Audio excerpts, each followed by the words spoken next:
Licenciado en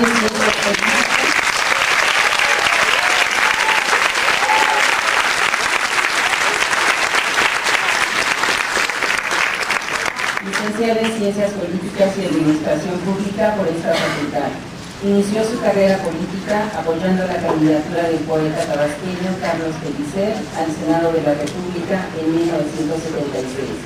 Entre los cargos que ha ocupado desde entonces mencionamos: director del Instituto Nacional Indigenista en Tabasco, director de Promoción Social del Instituto Nacional del Constructor, candidato al gobierno de Tabasco en 1988 por el Frente Democrático Nacional y en 1994 por el PRD. Presidente del PRD en Tabasco, presidente nacional del PRD de 1996 a 1999, cuando este partido se convirtió por primera vez en segunda fuerza política nacional. Jefe de gobierno del Distrito Federal de 2000 a 2005, fue candidato presidencial de las izquierdas mexicanas en 2006 y en 2012. López Obrador también se ha dado tiempo para escribir varios libros, y entre paréntesis, no solamente para leer más de 3 libros. Entre sus libros están Los Primeros Pasos, El Esplendor a la Sombra, Tabasco, Víctimas de Fraude, Ovaproa, Expediente Abierto, La Mafia nos robó la presidencia, que es una autobiografía política, La Mafia que se adueñó de México y el 2012, entre otros. Ahora mismo está en proceso de escribir uno más.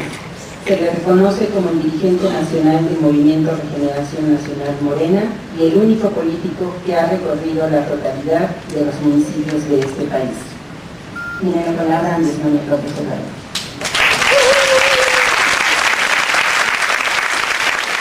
Muchas gracias.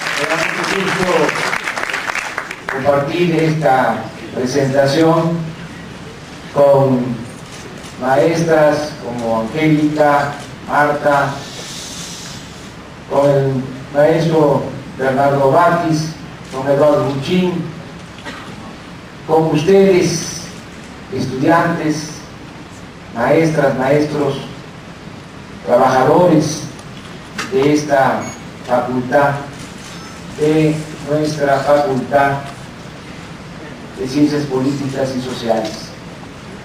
Lo primero es reconocer el rigor académico, la objetividad y profesionalismo que siempre ha distinguido al nuestro maestro Octavio Rodríguez Arau en sus trabajos de investigación política. Ahora, con ayuda de su inteligente alumno Gibran Ramírez Reyes, también politólogo consumado. De ahí que esté de acuerdo en casi todo lo escrito en el libro Poder y Elecciones en México. Yo también lo recomiendo. Coincido con la manera en que se aborda el tema del uso de las encuestas como propaganda política, algo que ya se ha tratado en esta presentación.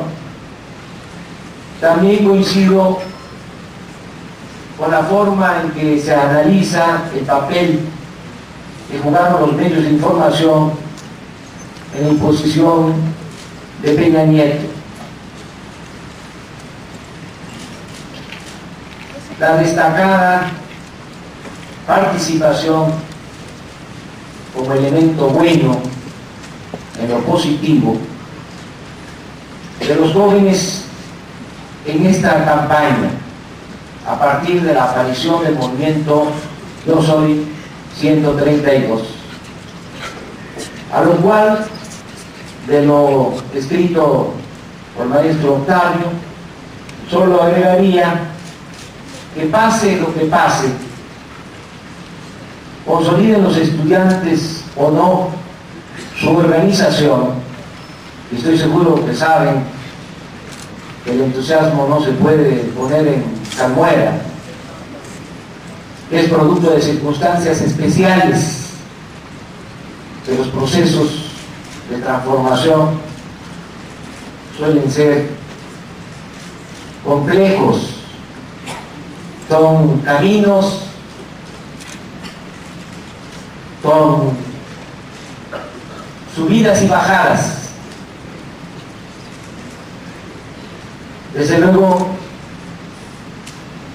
son procesos sublimes. Por eso, precisamente, creo que vale la pena luchar siempre por los cambios. Se hace camino al andar, diría el poeta. Pero regreso, repito, estoy seguro que pase lo que pase, consoliden los estudiantes o no su organización, su contribución ha sido fundamental, de trascendencia histórica, al grado que ya tenemos relevo generacional. En el libro se describe con claridad lo que fue la guerra sucia en contra nuestra, el contubernio del PRI y el PAN y la complicidad de los medios de información al servicio del régimen. También es interesante cómo el autor, de manera contundente y respetuosa, pone al desnudo la actuación inmoral e irresponsable de los consejeros del IFE y de los magistrados del Tribunal Electoral. Además de otros aportes, en el libro se aclaran las diferencias entre la elección del 2006 y la del 2012. Se señala que la anterior tuvo como distintivo el fraude cibernético y esta última se caracterizó en lo fundamental por la compra de votos, por la compra de voluntades. Asimismo se habla del alarde de cinismo de los priistas, que llegaron a decir que era una burla a la sociedad y a los ciudadanos suponer que su voto fue sujeto de venta, como si se tratara de una práctica ajena a ese partido que incluso, como lo menciona Octavio, la ha aplicado hasta en los tiempos en que no tenía competencia fuerte. Acerca de la solicitud de autocrítica que se nos plantea en el libro, siempre he dejado a nuestros adversarios la búsqueda del señalamiento público de nuestros errores. Esto obedece a que soy un opositor a un régimen que tiene a su servicio a una multitud de voceros y analistas, expertos en ver la paja en el ojo ajeno y no la viga en el propio. Y como es obvio, no voy a ayudarles en su trabajo. Además, a muchos de ellos los tienen permanentemente ocupados de nosotros y, por cierto, les pagan bastante bien. De modo que no es un asunto de soberbia o de autocomplacencia. Sabemos bien qué somos y cuáles son nuestras debilidades y fortalezas. Pero por tratarse de una demanda bien intencionada que aparece en este libro, recomiendo sobre el tema de la autocrítica el artículo que publicó en La Jornada en días recientes el propio Octavio Rodríguez Araujo, titulado "Si Morena deviene partido", en el que desde mi punto de vista hace una reflexión objetiva acerca de nuestra organización. Ojalá el editorial y el autor incluyan en la segunda edición de este libro que estamos presentando ahora este artículo con otros aportes de lo que tendrá que acontecer en esta nueva etapa de Morena. Antes de hacer una reflexión final, quiero decirles a todos, porque estamos en vísperas de recomenzar. En mi caso, pasado mañana, reinicio el recorrido por todo el país. Y a lo mejor se puede pensar que vamos de nuevo, de manera espontánea, sin estrategia y sin haber analizado bien lo que está sucediendo en el país y algo particular, si es válida o no la vía electoral. Muchos de muy buena fe se plantean cómo ir a elecciones si de antemano se sabe que los dados están cargados y las cartas están marcadas. Bueno, a todas estas interrogantes yo de manera muy resumida respondo. Primero, es mi punto de vista, respeto desde luego la opinión de otros.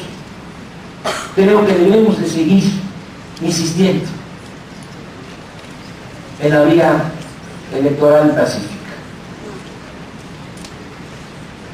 Respeto mucho a quienes sostienen que solo por la vía armada se van a lograr los cambios que requiere el país. Respeto ese punto de vista, pero no lo comparto.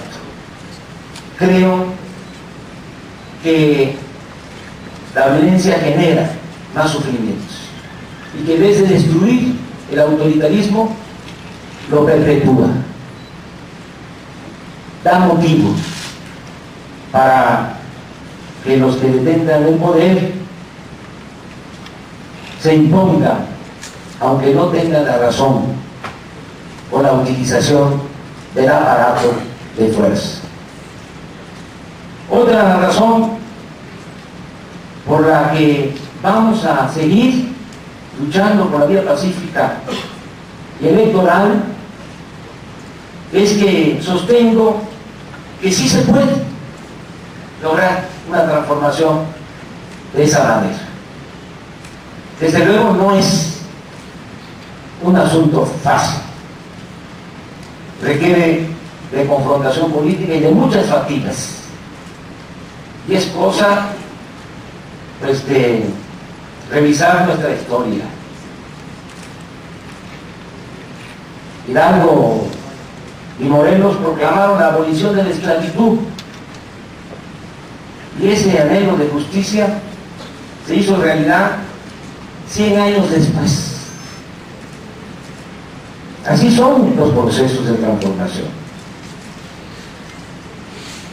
¿Quiere decir esto que es en vano? No. ¿Por qué se abolió la esclavitud en 1914 en todo el país? Porque estaban a punto de tomar el Palacio Nacional los ejércitos encabezados por Villa y por Zapata. Transcurrió tiempo, mucho, pero se logró ese día. La reforma llevó 30 años y hubo confrontación interna, la guerra de reforma. Padecimos de 2 invasiones extranjeras, pero se logró la restauración de la República y se hizo efectiva la reforma. Lo mismo podemos decir del proceso revolucionario. A Madero le llevó un año.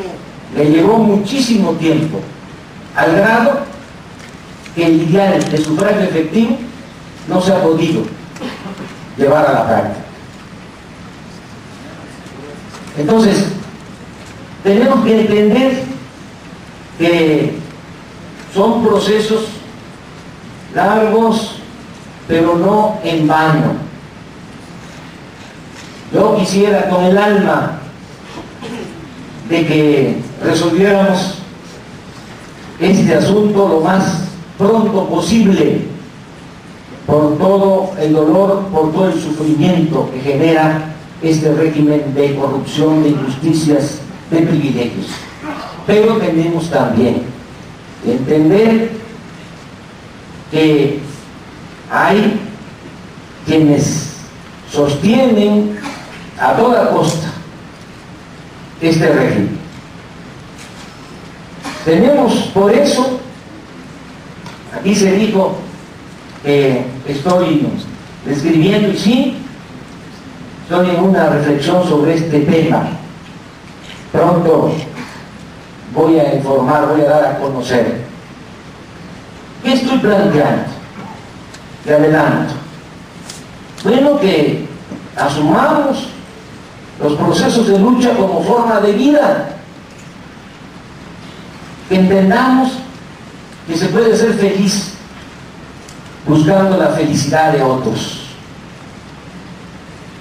y que miramos el tiempo de otra manera, que entendamos que en la búsqueda, en el camino al ideal de que triunfe la justicia sobre el poder, se va avanzando. ¿En qué se avanza? Avanzamos en organizar a los ciudadanos. Avanzamos en algo que es fundamental, el cambio de mentalidad. En estos últimos 6 años se avanzó mucho en la creación de conciencia cívica. Y eso es un elemento, un factor determinante. Si no hay un cambio de mentalidad, no se logran los cambios, las transformaciones que se requieren. Y también hay avances políticos. Se van obteniendo triunfos parciales. Yo les voy a poner el ejemplo de lo que sucedió en Tabasco. Hace 17 años escribí un libro que se llamó Entre la historia y la esperanza, 1995. Y ahí decía, relato de lo difícil que fue organizar el movimiento opositor en Tabasco. No había tradición democrática, nunca había habido oposición, dominaba por entero el PRI. No se movía en una hoja del árbol de la política si no se decidía en la quinta de Calma. Es más, se pensaba que era hasta ilegal ser opositor. Así estaba. Ahí cuento en el libro que nos pasaba lo que vivieron los peones cuando los revolucionarios, precisamente en 1914, o a partir de ahí, llegaban a las haciendas a decirles que ya eran libres.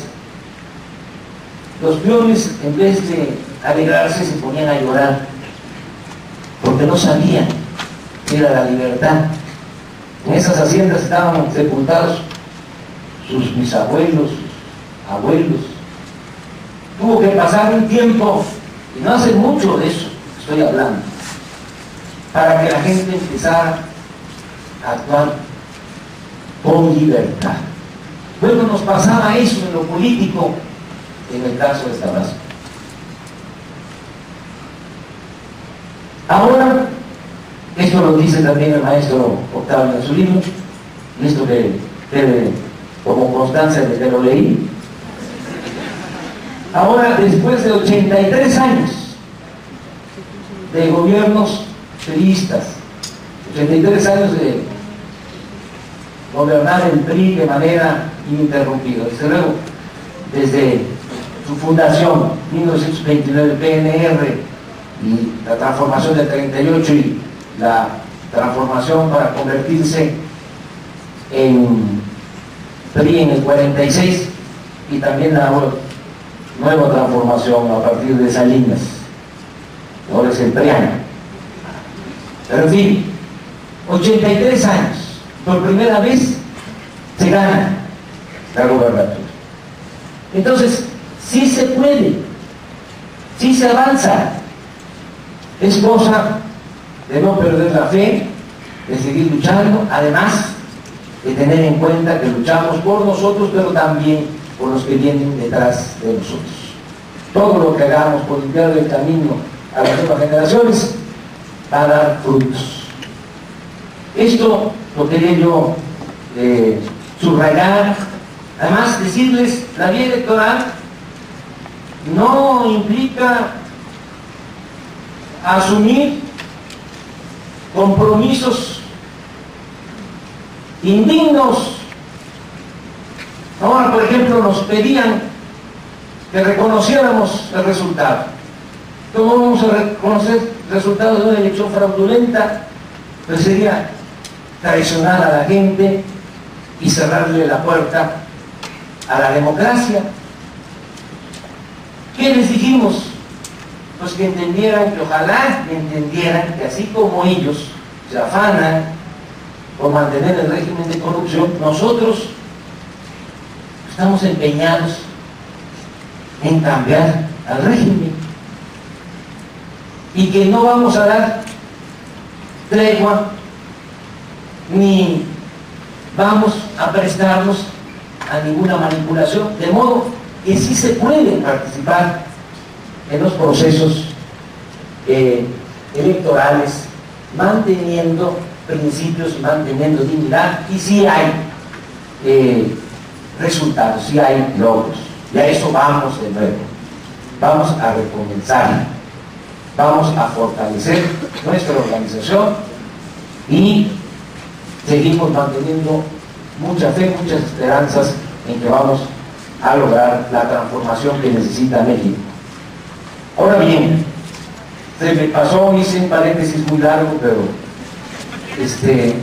tenía ganas también de comentar. No quiero que se quede la impresión de que no estamos analizando lo que acontece y sobre lo que más conviene a nuestro movimiento. Cierro el paréntesis para decir que sin que se tome a crítica a este espléndido libro, considero que los estudios sobre la realidad política de México y el mundo deben hacerse con una metodología más acorde a las nuevas circunstancias y no con los viejos moldes utilizados en el pasado y en la actualidad.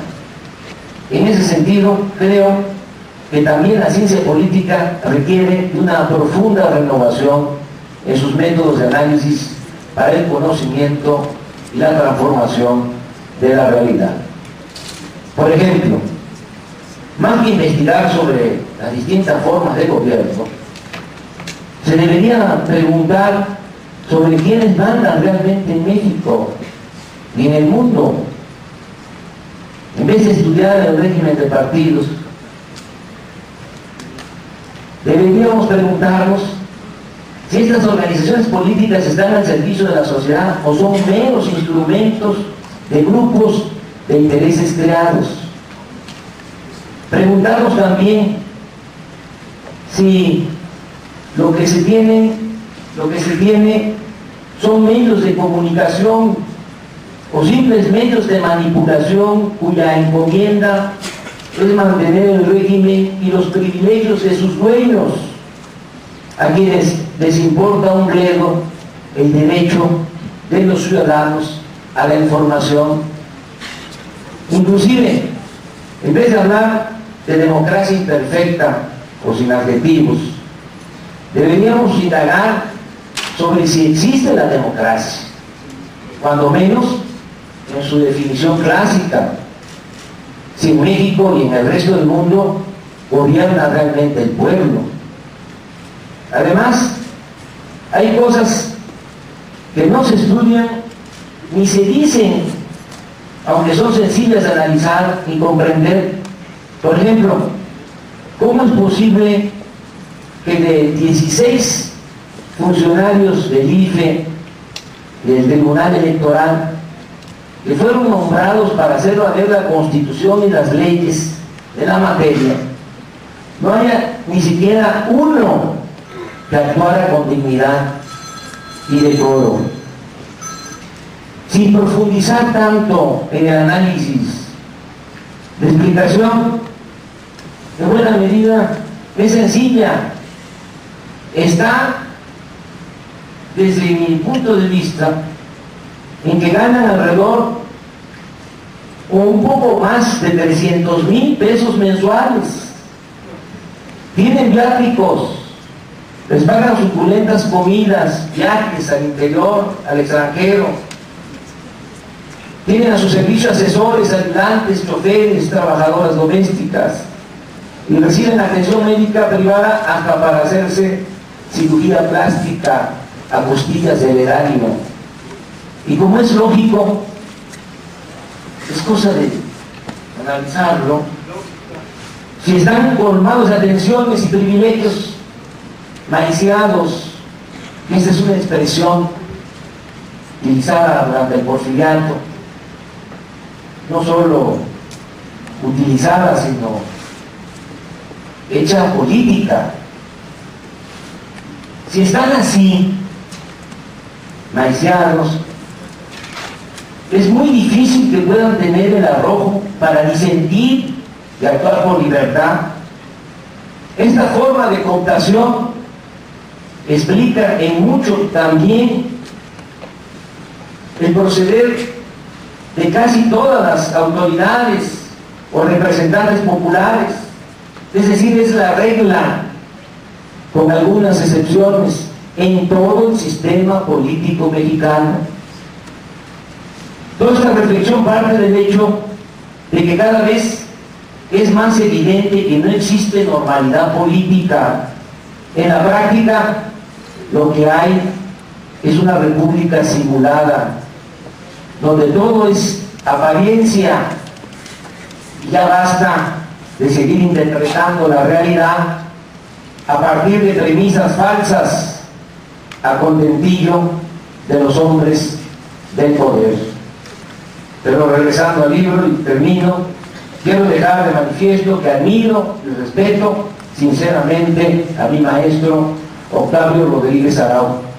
No conozco a nadie que tenga tanto rigor profesional para copiar información, analizar, interpretar y describir lo que han sido, son y seguirán siendo los partidos políticos, y lo que es más importante, el papel que juegan en el destino de México. En fin, el libro Poder y Elecciones en México es un texto de lectura obligada. Mis más sinceras felicitaciones a sus autores. Muchas gracias.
viendo, vamos.